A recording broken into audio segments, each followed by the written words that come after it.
안녕하세요. 최봉균입니다. 오늘은 최근에 했던 작업 중에 약간 사소하게 개선한 내용이 있는데 그 내용을 좀 공유해 보려고 합니다.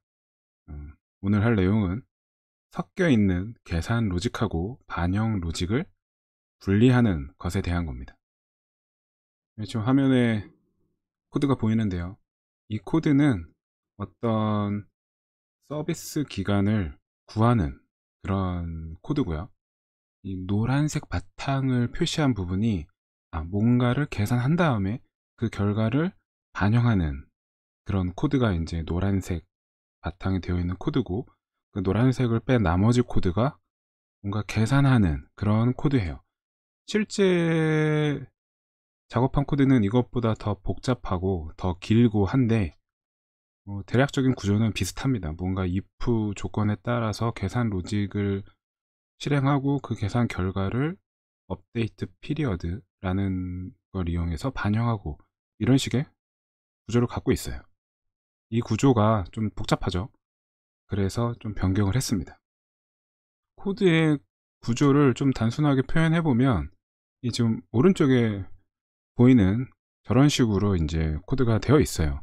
뭐 if 어떤 조건이면 또 뭐 어떤 조건이면 뭔가 계산하고 결과 반영하고, 또 뭐 그런 조건이 아니면 또 다른 식으로 계산해서 결과 반영하고, 또 다른 뭐 if 조건 이용해서 계산하고 결과 반영하고, 이제 이런 식으로 코드가 되어 있고요.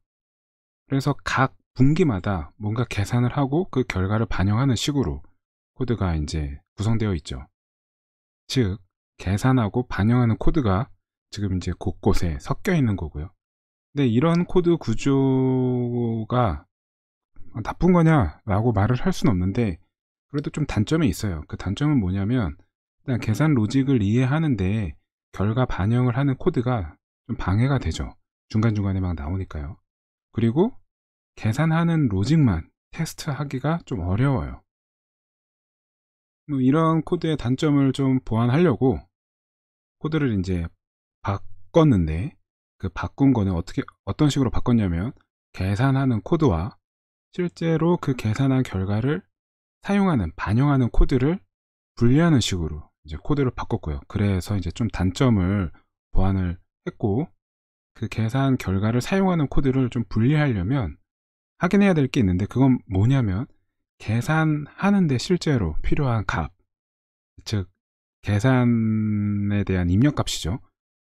그 값이 뭔지 확인을 해야 되고, 계산 결과로 생성되는 값, 즉 이제 일종의 출력값이에요. 그 출력값이 또 뭔지 확인을 하는 작업이 필요해요. 코드가 짧으면 혹은 복잡하지 않으면 그냥 컴퓨터 모니터로 계산하는데 필요한 입력값이 뭔지, 그리고 그 계산의 결과로 생성되는 값이 뭔지 코드를 쳐다보면 알 수 있을 텐데, 계산 로직이 복잡하고 길어지고 그러면 사실 한눈에 이게 잘 안 들어오죠.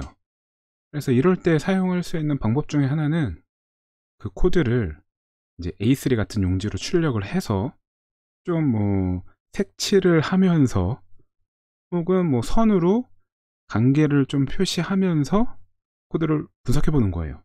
아까 봤던 코드에 약간 색칠을 했는데 먼저 하늘색으로 표시한 것, 뭐 메소드의 파라미터로 있는 뭐 로그인 데이트라던가, 그리고 중간중간에 있는 order.get 뭐 date, order.get 구분, 뭐 이런 코드들, 이렇게 약간 하늘색 바탕으로 되어 있는 코드, 이런 코드가 현재 이 계산 로직에서 입력으로 사용되는 코드고요. 그리고 그 입력된 값을 바탕으로 어떤 로직을 수행해서 뭔가 계산한 결과물로 떨어지는 코드, 그게 이제 녹색 바탕으로 칠한 거고요.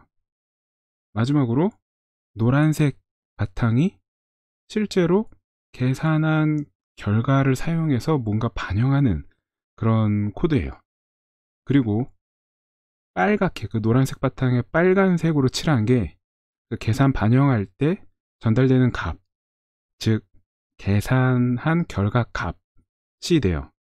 그래서 좀 정리를 해보면, 계산하는 로직의 입력값, 현재 이 보시는 코드에서 계산하는 로직의 입력값은 노랑 바탕으로 있는 로그인 데이트와 오더 같은 게 되고, 최종적으로 계산한 결과로 떨어지는 값은, 잘 보시면 근데 위에 노란색 바탕하고 밑에 노란색 바탕이 좀 다른데, 커 데이트나 로그인 데이트 그리고 이 데이터라는 것을 알 수가 있어요. 계산 로직의 입력과 출력을 구할 때 코드가 너무 복잡하거나 혹은 잘 연결고리가 그려지지 않으면 오른쪽에 표시한 그림처럼 어떤 값의 생성 관계를 서로 연결해서 시각적으로 표시하면 입력과 출력이 무엇인지 알아내는데 도움을 많이 받을 수 있어요. 예를 들어 오더는 커 데이트와 이 데이트 값을 만드는 데 관여하고, 로그인 데이트는 이 데이트 값을 만드는 데 관여하죠. 그리고 커 데이트는 넥스트 데이트와 이 데이트를 만드는 데 또 관여하고, 이런 식으로 어떤 값의 생성 관계를 좀 시각적으로 화살표 같은 걸 이용해서 표시를 하면 우리가 어떤 계산 로직의 입력이나 결과가 뭔지 확인하는데 크게 도움을 얻을 수 있습니다. 이제 뭐 코드도 살펴보고 약간 그 변수 간의 관계도 좀 살펴봤더니, 실제 어떤 서비스 기간을 계산하는데 필요한 입력값은 오더와 로그인 데이트라는 걸 알게 됐고, 그것의 출력값은 sDate라는 것 그리고 eDate라는 거라고 알게 됐어요.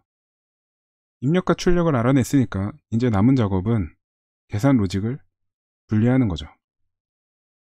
계산 로직을 어떤 식으로 분리할까, 좀 몇 가지 안을 생각해 볼 수 있는데, 첫 번째는 어떤 메소드를 하나 만들고, 계산한다는 메소드를 만들고, 그 필요한 파라미터들 다 뭐 오더 겟 구분, 오더 겟 페이 타입 뭐 이런 식으로 if절에서 혹은 그 다른 용도로 사용됐던 모든 값을 저 메소드 파라미터로 전달하는 방식 하나. 두 번째는 메소드를 만들고 오더라는 객체를 그냥 일단 통으로 주는 그런 방식 하나. 세 번째 방식은 같은 클래스의 메소드로 하지 않고 그거를 별도의 객체로 분리해서 그 객체를 통해서 계산하는 방법 하나. 이렇게 세 가지의 어떤 방식을 고민해 볼 수 있을 것 같은데, 이 중에서 여기서는 세 번째 방식을 선택을 했어요. 그 이유 중에 하나는 세 번째 방식을 선택을 해야 계산 로직만 또 따로 떼내서 테스트하는 게 아무래도 더 수월해지니까, 그래서 이제 세 번째 방식을 선택을 했습니다. 출력은 서비스 피리어드라는 형태로 한번 상상을 해봤고, 이 출력에는 아까 sDate와 eDate라는 게 있었으니까 그 서비스 피리어드는 그 두 값을 가지고 있으면 되겠죠. 지금 보시는 코드는 계산 로직을 분리한 그 클래스고요. 서비스 피리어드 캘큘레이터라는 클래스의 이제 계산 로직을 새로 다시 구현을 했는데, 이거를 뭐 처음부터 구현한 건 아니고 입력으로 판별된 애들을 생성자를 통해서 필드에 할당을 했고, 그 다음에 계산하는 로직 거의 그대로 캘큘레이터라는 메소드로 옮겨놨고요. 원래 업데이트 피리어드 메소드를 호출했던 부분, 그거는 사실 이제 결과를 받아서 사용하는 그런 코드니까 업데이트 피리어드 위치에는 계산 결과를 리턴하는, 그러니까 즉 리턴 뉴 서비스 피리어드 뭐 시작일 종료일 이거를 리턴하는 그런 코드를 넣어놨어요. 계산 로직을 분리할 때 분리하자마자 그걸 막 코드를 아름답게 정리할 필요는 일단 없을 것 같고, 기존하고 동일하게 동작하도록 일단 만들어 놓고 그 다음에 뭔가 정리해도 늦지 않을 것 같습니다. 이제 원본 코드는 불리한 계산 로직을 사용하도록 이제 변경을 하면 되고요. 그래서 서비스 피리어드 캘큘레이터 객체를 만들고 그때 입력값으로 오더와 로그인 데이트를 전달을 하고, 그 다음에 캘큘레이트 메소드로 호출해서 이제 계산을 하는 거죠. 그리고 계산한 결과를 서비스 피리어드라는 형태로, 그러니까 결과값을 받고 그 결과값을 업데이트 피리어드를 호출할 때 전달하는 식으로 이제 코드가 바뀌었어요. 처음에 코드와 비교를 해보면 뭔가 계산하는 로직이 다 한 곳으로 모이고, 또 업데이트 피리어드도 한 줄만 딱 생기고 저 이제 끝났죠. 실제 원본 코드에서는 저 업데이트 피리어드가 굉장히 더 많았는데 코드가 굉장히 단순하게 구조가 바뀐 걸 알 수가 있어요. 계산 로직을 분리를 해서 결과적으로 어떤 걸 얻게 됐냐면, 우선 계산 로직만 테스트할 수 있게 됐어요. 그래서 실제로 다양한 테스트 케이스를 검증할 수 있었고요. 그리고 이렇게 테스트 케이스를 다양하게 만들었기 때문에 이제 계산 로직을 조금 더 리팩토링 하는 게 수월해졌어요. 그래서 실제로 몇 가지 리팩토링을 그 다음에 진행을 했습니다. 네, 이렇게 뭔가 계산 로직과 그 계산한 결과를 사용하는 혹은 반영하는 로직이 막 섞여 있을 때, 그렇게 섞여 있으면 좀 코드를 이해하는 것도 힘들고 그 계산 로직만 테스트하는 것도 힘들기 때문에, 가능하다면 혹은 짬을 내서 계산 로직과 그 계산한 결과를 사용하는 로직을 분리하는 좀 그런 시도를 해보면 코드를 테스트하기도 또 코드를 이해하기도 조금 더 좋아질 것 같습니다. 오늘은 여기서 마치겠습니다.